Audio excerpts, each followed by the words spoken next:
So speaking of automation, there is a question that came through, right? There's a subtle difference between AI automation versus implementation of automation that uses AI.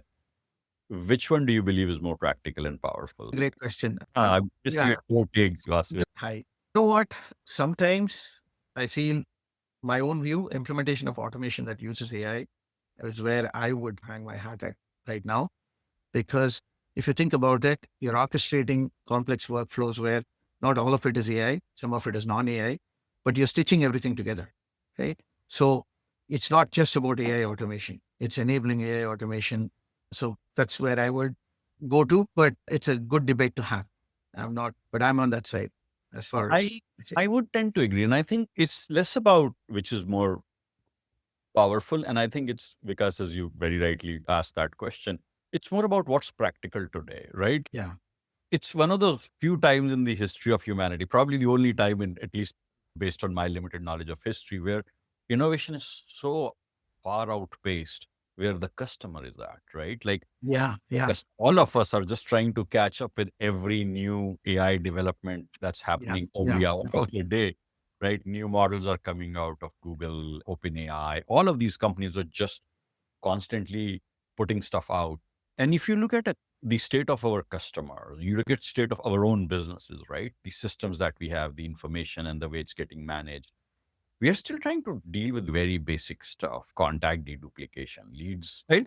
Activity logging. So there's so many of those things where, to Vikas's point, the automation that uses AI is much, much more palatable today. It's more practical. It actually helps you move forward into that area without betting the farm. And I think you brought a good great point, Saurabh, because pragmatism has to come in, right? So I don't think we can take a utopian view, and you're right. So there's a lot of angst for buyers because there's still uncharted territory for them.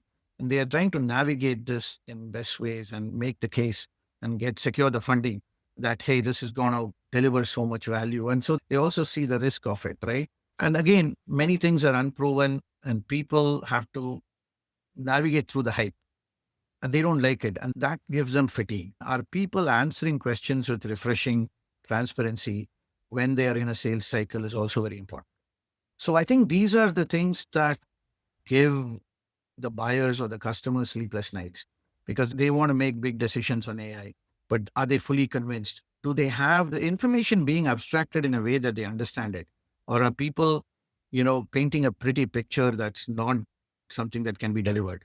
So I think honesty and transparency in these conversations is equally important from all stakeholders. The product company like Salesforce, the customer, these conversations need to be more grounded and real and also factor in the reality of their enterprise. What is the maturity of their enterprise? What are the kinds of challenges they have around data or data quality or other things? Build stuff on a strong foundation. Don't try to build things on a shaky foundation, right? I think these conversations need to be had even more, right? To make the sale or move the needle on the amount of value that he can deliver. And that's why honest feel. They want honesty in everything. They want transparency. They don't want you to sell. They want you to solve the problem. I think there's a difference between sell and solve. So I think that's where they are headed. They want to be convinced that you can solve the problem for them, right?